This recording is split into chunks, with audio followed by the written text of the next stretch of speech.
Now, hey, Jamal, I want to pronounce your last name right because I don't want to get into a fight, you know what I mean, where I know I'll lose, you know what I mean? So please tell me your last name. Charlo. Jamal Charlo, you know what I mean? So please tell me your last name. Charlo. Jamal Charlo, you know what I mean? So please tell me your last name. Charlo. Jamal Charlo is on the... That's right. He said Charlo, not Charlo. I'm probably the only person in the world who cares about that. Let me start this video by saying this. If you missed the Jose Zepeda versus Ivan Baranchyk, and you haven't looked somewhere to watch the replay, you are not a boxing fan. And especially to these YouTube channels and so-called media, if you haven't gone back to watch it, you are not a boxing fan or a real media member. Okay, you may like one outfit or franchise or promotion better than the other, but you don't like boxing. No way. This is one of the best fights you'll see, I'd say maybe in the past 10, maybe 15 years. Maybe since we saw Corrales versus Castillo 1, but not in the same category as Corrales versus Castillo 1, if you follow me. But this isn't what this video is about. This is about the Vasiliy Lomachenko versus Teofimo Lopez. And it is Teofimo, not Teofimo. This fight is for the undisputed world lightweight title. No matter what people dispute, this is for all the marbles. Devin Haney notwithstanding. Okay? Let's break it down. Lomachenko's 14 wins, 1 loss with 10 knockouts. He's the WBO World, WBA Super World, and WBC Franchise Lightweight Champion. Teofimo Lopez is the IBF World Lightweight Champion at 15-0 with 12 knockouts. And Lomachenko also has the Ring Magazine belt. Lomachenko has beaten something like 12 or 13 world champions in his 15 fights, including Luke Campbell, Jose Pedraza, Jorge Linares, Guillermo Rigondeaux, Jason Sosa, Nicholas Walters, Gary Russell Jr., and Roman Rocky Martinez. Teofimo has beaten Mason Menard, Diego Magdaleno, Masahoshi Nakatani, and Richard Comey, his last time out. Okay? So good names on both guys' resumes.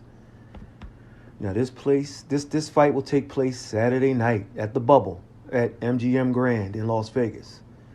All right. Now we just learned Clay Collard won't fight his rematch with Quincy Lavalier,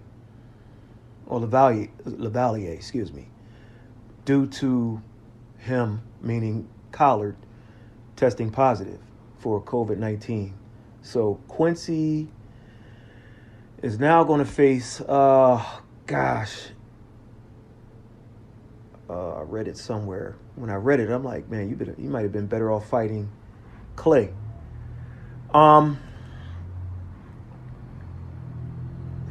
It'll come to me, I guess. Wait a minute, who was it? He was supposed to fight, not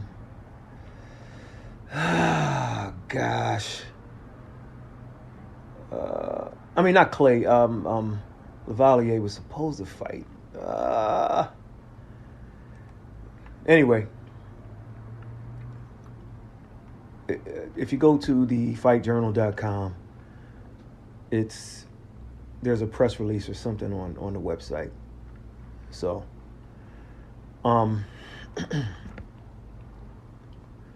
So Quincy and Clay, they fought to a draw last year, and this was a good matchup, but not to be.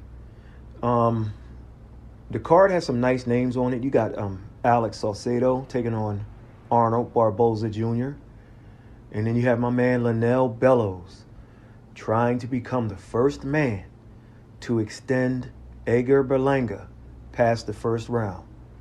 Can he do it? Linnell's nickname is KO, and so I expect one either way in this one, okay? Don't leave your seat, trust me. Also, you have Josue Vargas versus Kendo Castaneda. They go at it. And also 17-year-old super prospect Jahai Tucker is on the card. All right? The entire card will air live on ESPN, ESPN Deportes, and ESPN Plus, starting at 7:30 p.m. Eastern. All right? 4:30 Pacific. The main card, which is Lomachenko Lopez, Saucedo Barboza, and Berlanga Bellows, that'll begin at 10 p.m. So, and once again, all of this stuff is on ESPN.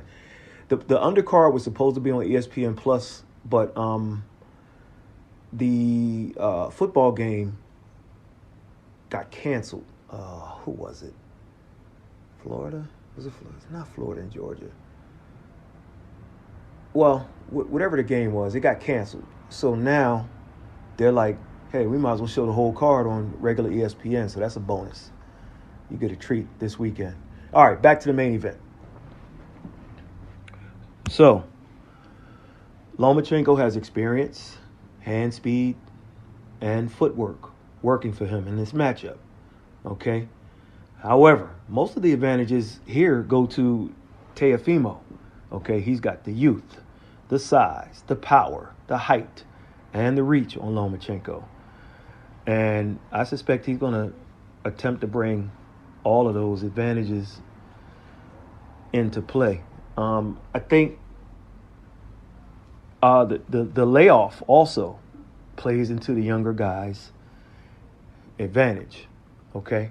Now, Lopez says he's going to go on the attack, and he won't allow Lomachenko to breathe. And he may feel that's the key to winning. Or he might be bluffing us. Don't know. I went back and took a look at the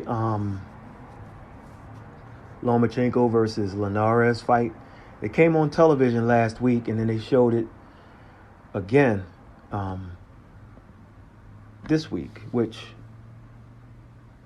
I prefer over watching it on a computer or the phone or the iPad. I was at that fight live, but covered it as a matter of fact, as a media member, but I was a bit elevated. It was in that auxiliary media area, which just look up. So I watched on television, and I noticed that jab was giving Loma some trouble. Now, Jorge is lanky, okay? And he has fantastic hand speed. But when you look at the recent fights with Jorge and Luke Campbell and Pedraza, you see Vasiliy has changed his style a bit.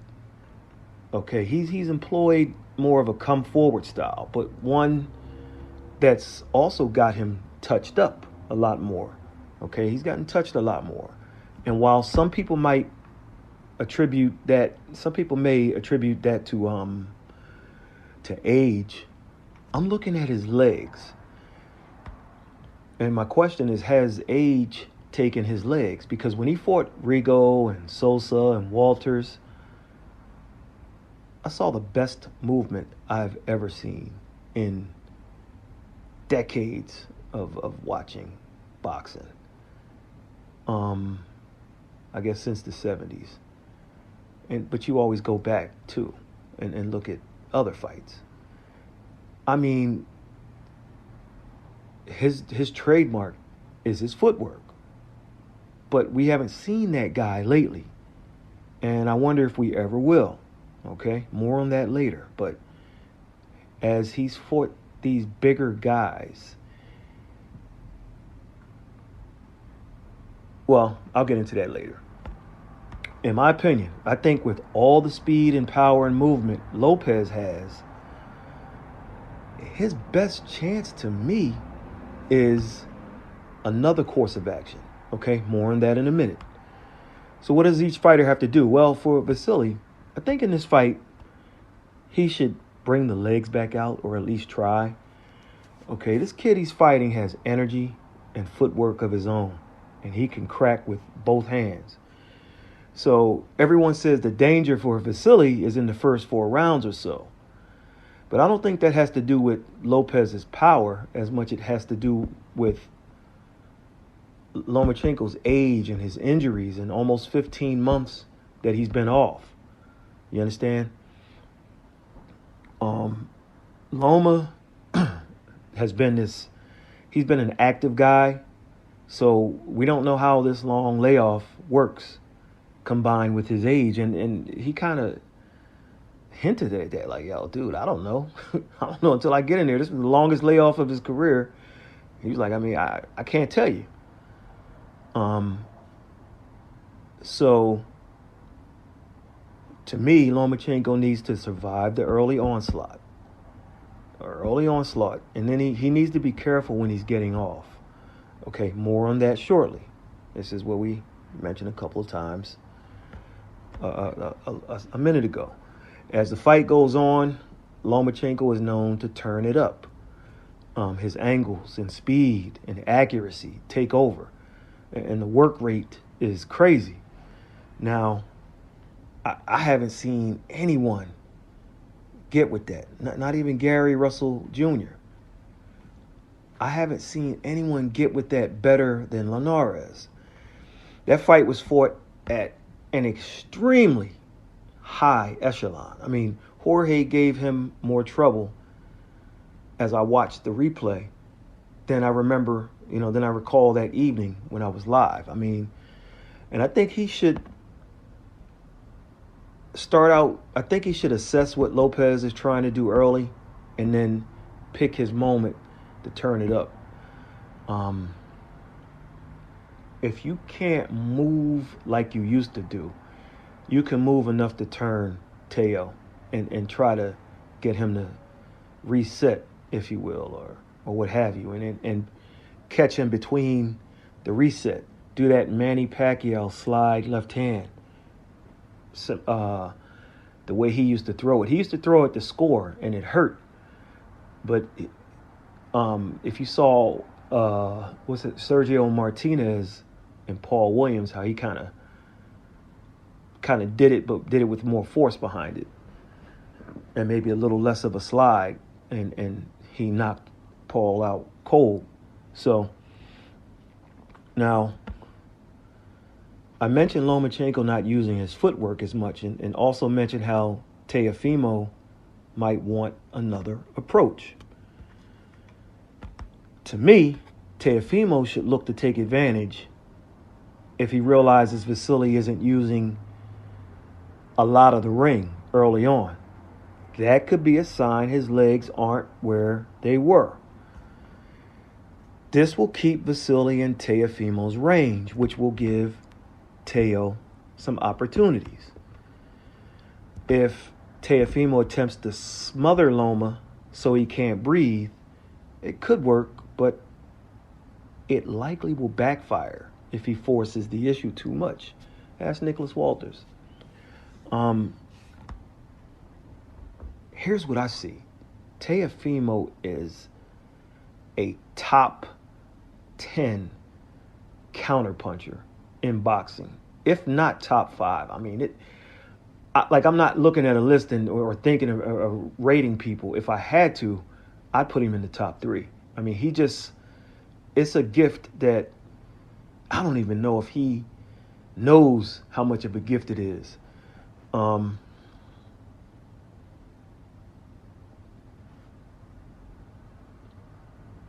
Lomachenko has only been officially down twice, to my knowledge. Officially. There was a third time, but it was ruled a slip. I don't think it was a slip. Matter of fact, I think it was Gary Russell Jr. I think Gary caught him and they called it a slip. I have to research that, but shout out to my man Paul. Go for it, Gant. That's go, the letter 4. It, Gant. Make sure you check his channel out. He covers boxing and football, basketball, a variety of topics. So the two official knockdowns, once in the amateurs and once by Linares. And how did Linares catch him? He caught him with a counter. This is right up Teofimo's alley. Just look at many of his knockouts. His countering is grade A. So look for the big shot.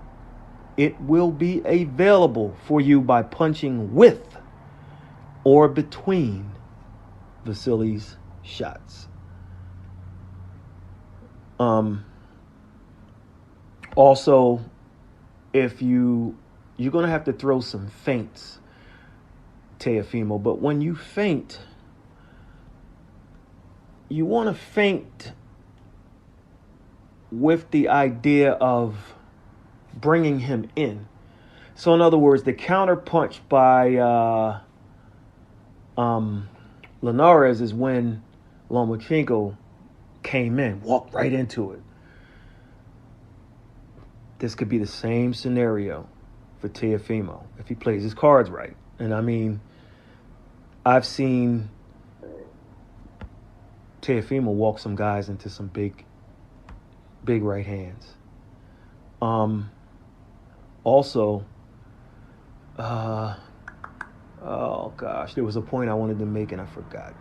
God, I gotta start writing this stuff down. But Teofimo, it'll come back to me. So, he's a fantastic inside fighter. I mean, the uppercuts this kid throws. And so because Lomachenko's arms have been shorter than every opponent he's faced, he just wasn't blessed with he's like what's the girl name? The champion in the women's boxing. They call her T-Rex? Claressa Shields. She just got those T-Rex. She just got those short arms. But she's a big girl. She's like bigger than everybody else that she fights. So there's a difference there. Lomachenko is smaller than every guy he fights. This isn't his weight class. And to be honest, 130 might not even be his weight class. 126 is where it was, but he couldn't get the big fights. And so he got big fights, but he wanted to unify. Couldn't do it at 130. So he's up here fighting these bigger guys, and he's getting hit because he's fighting them. One reason he has to get inside, but he's not using the same footwork. He's actually just kind of staying there and saying, let's fight.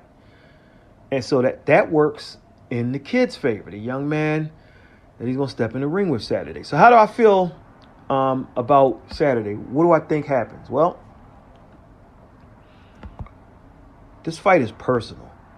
And sometimes when a fighter takes things personal, they perform on fight night unlike you've ever seen.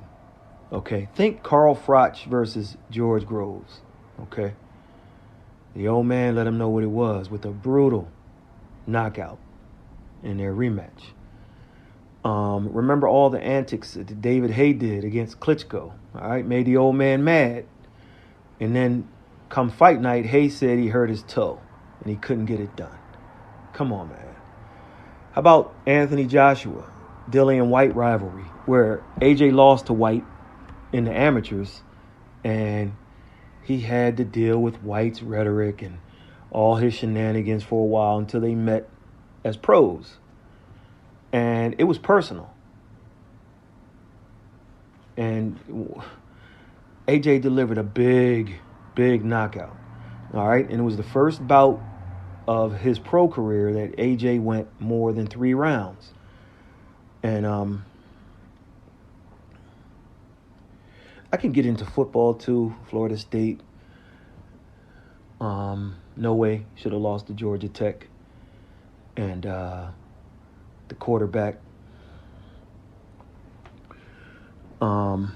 when the new coach came to Florida State, they told Jeff Sims, your services are no longer needed. So he transferred to Georgia Tech. So who does Jeff Sims play? In his first game ever as a freshman quarterback, he plays against Florida State. And what was it? It was personal. And he had the best game of his career. Freshman, I mean, he played like he'd been playing 3 or 4 years. All right? So this is personal. However, taking it personal sometimes can backfire. Ricardo Mayorga, he got under Vernon Forrest's skin. And Forrest, who he only had one arm due to multiple surgeries, he took the fight personal. You already have one arm.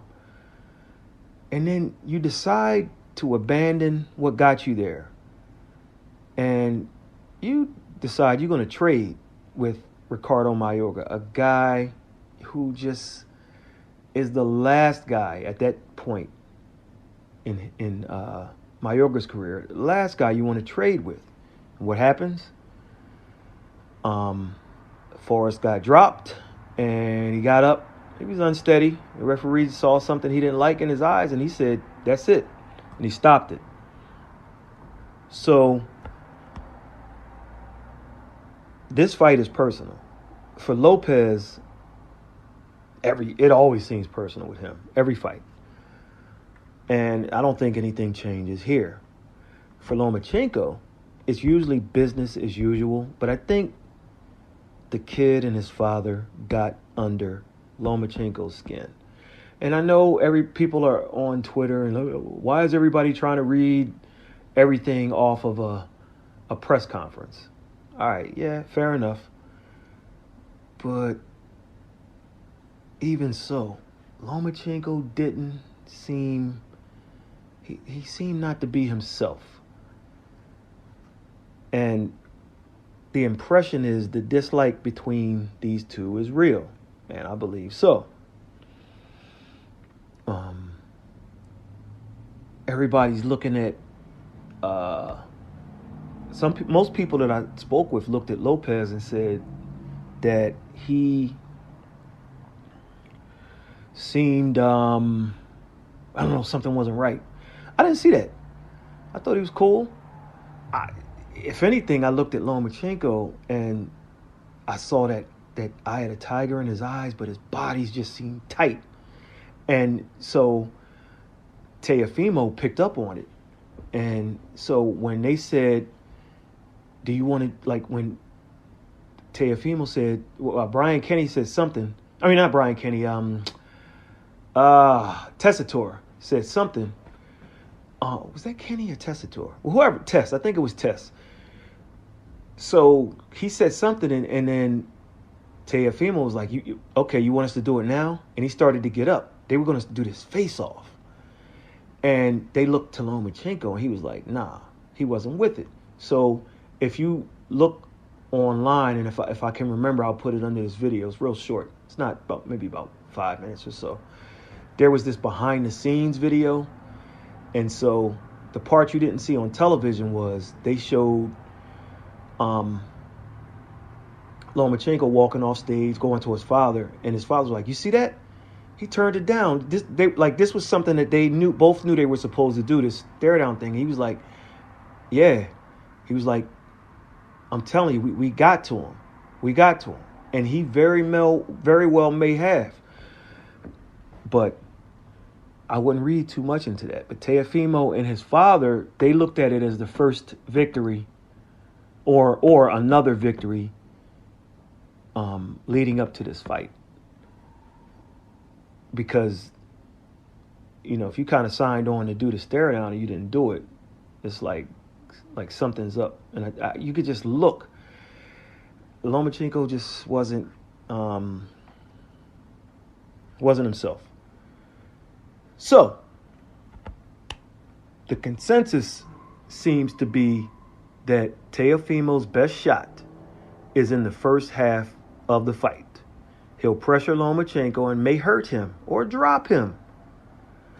All of that, to me, is feasible. And dare I say, it's probable that he'll hurt him, he'll drop him, and that's his best shot to end the fight.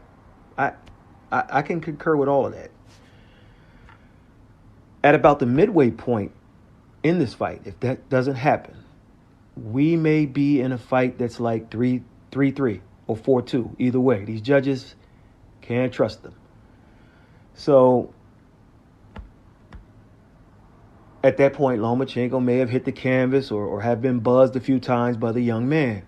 Wouldn't be shocked. He's getting hit more. For a drug-free athlete who's 32, 33 years old, it's supposed to happen.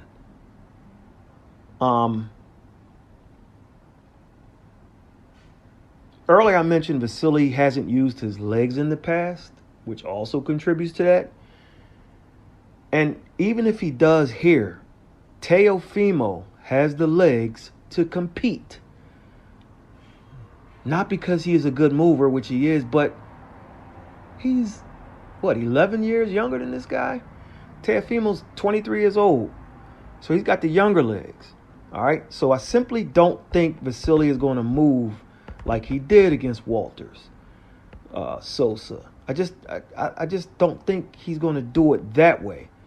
I think he's going to stay mid-range and inside, which gives Teofimo his opportunities.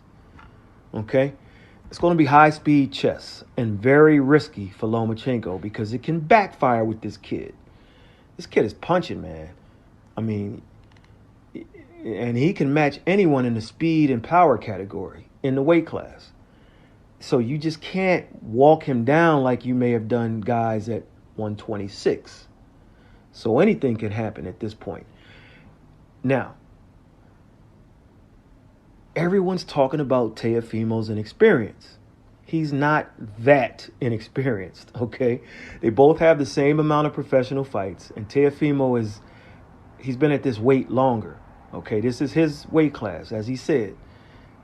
And they both have extensive amateur experience. No problem there. I think the layoff helps the younger fighter also. He's a great counterpuncher, and I think that will serve him well in this fight. It depends on what the game plan is. He's explosive, but I think if he catches Lomachenko and drops him, it won't be that lead shot. I think it'll be a counter, okay, to Loma's lead shot, or Loma walking in, as I stated earlier. The concern I have for Lomachenko is his age and the 14 months off. Okay, he's a stay busy guy. And when you talk about a guy who specializes in timing, sometimes you step back in against a world-class competition and you're just slightly off, okay, slightly off with a punch or an angle. Your timing is just off. So I expect to see that also. That's a concern for Loma. For Teofimo, he can't get focused on just landing the big shot. All right? That's a concern for him. I'm also concerned with his emotions. All right? And now let's bring it home. In this fight, Vasiliy Lomachenko is going to slowly get his defensive bearings and his offense. Okay, I'm not so worried about his offense. That'll come together, even if he starts a bit off with his timing. Gives away a couple of rounds because he's trying to just get himself together. All right. Once the defense comes and he's able to slip the shots that Teo lands early, I think the party's on after that. Okay. That's when the arsenal is going to come out. And when it does, the intelligent quotient, that's what IQ stands for, folks, the technique and the whole nine come out. But it's going to be a little different this time. Okay? I think Lomachenko is going to try to beat this kid into frustration. Or at least beat him until his father shows some tough love and throws in that towel. Or at the absolute worst, he's going to try to beat him into submission. Why do I say that? Well, first of all, I should say, this is personal. Secondly, when they showed the video, that show they ran, that the part one, and Teofimo broke down concerning the relationship with his father, that was big for me. Now, I know these shows get you into, it's like when they had the 24/7s with Floyd Mayweather Jr. You went in talking about, oh, Floyd's going to beat this guy, beat that guy. And then you watch those 4 episodes and you always thought, hey, man, maybe this guy has a chance at the upset. So I get what these videos do. They portray it a certain way. But this just looked a certain way to me, where I'm going to buy into the video when I didn't buy into those 24/7s and those other all accesses and stuff. So he broke down concerning the relationship with Dad.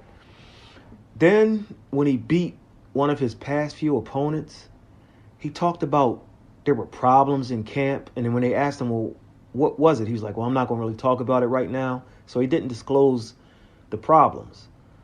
And I'm like, problems in camp. So I once again, I think it's the relationship there. Okay, that's emotion. When he was in the video, that's emotion.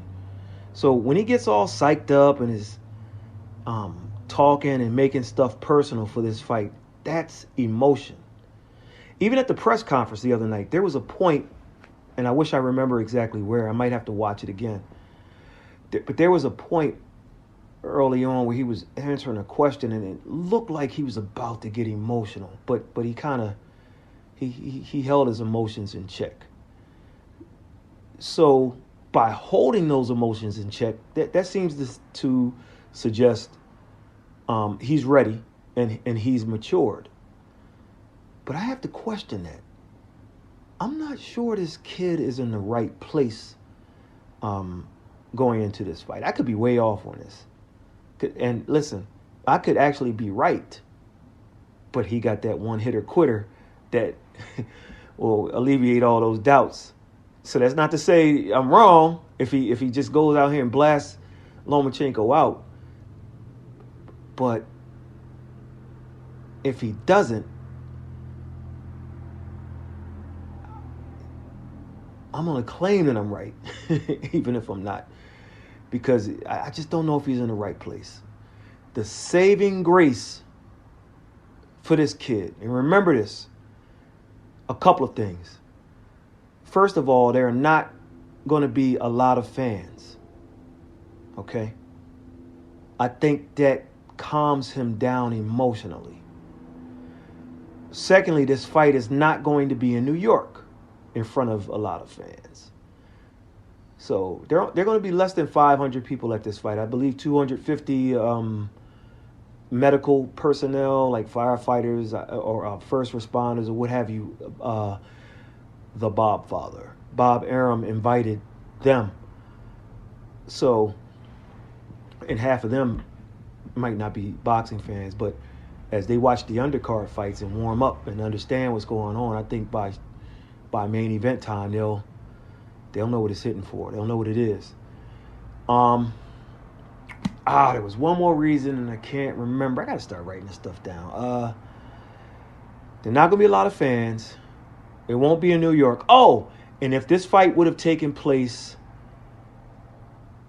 in March or whenever it was supposed to be, fans or no fans, I would be 100% sure of the outcome. So by not having a lot of fans and not being in New York, that might allow him to check his emotions, hear his instructions, and maybe pull this thing off. Okay?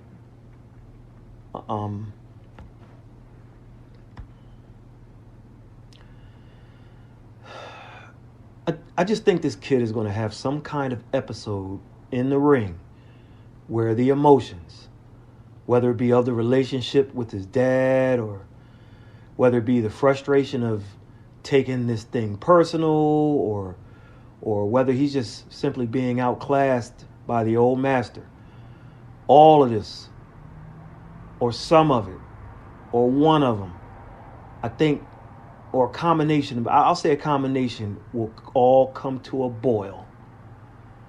And the result, I think Vasiliy Lomachenko wins this fight by way of a disqualification. This is real. Or a TKO. Mayweather Alvarez 2.0? No. This is closer to Calzaghe Lacey 2.0. The only concern I have with Lomachenko, the three concerns which are kind of tied together, the 14-month layoff, the age, and the legs, like how the legs are gonna work. Okay. Because Luke Campbell can't move like Teofimo, and Jorge Linares is up there in age, and he's not going to move like Teofimo. So, but still, those guys are huge, and you would think Lomachenko would. Well, anyway, let's go back. Had this fight occurred in March, I think Lomachenko would have dogged this guy badly. As time went on, more advantages started moving towards the kid. Okay, the time off, the lack of crowd, all play into his favor, in my opinion. So, if there's a time to catch Vasiliy, it's now. That's the main concern, is the layoff. At his age, and so when Michael Jordan, for example, no longer had the legs to jump over people and dunk, he changed his game as he got older.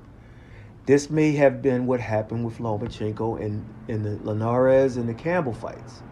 Okay, he's done that in the past few fights, which is weird because he's fighting bigger guys but using less movement. So it seems kind of backwards. That tells me maybe the legs aren't what they used to be. Okay, the legs may be gone a bit. So I think he's added something in order to be able to handle the youth, speed, and size of Teo. We'll see, like Michael Jordan. I think maybe he has something else that he's going to, some other things he's doing to offset not being able to do things he used to. Okay? So we'll see. But this is 2020. So Teo may get him out of there in one round. The way things have gone in 2020. We'll see.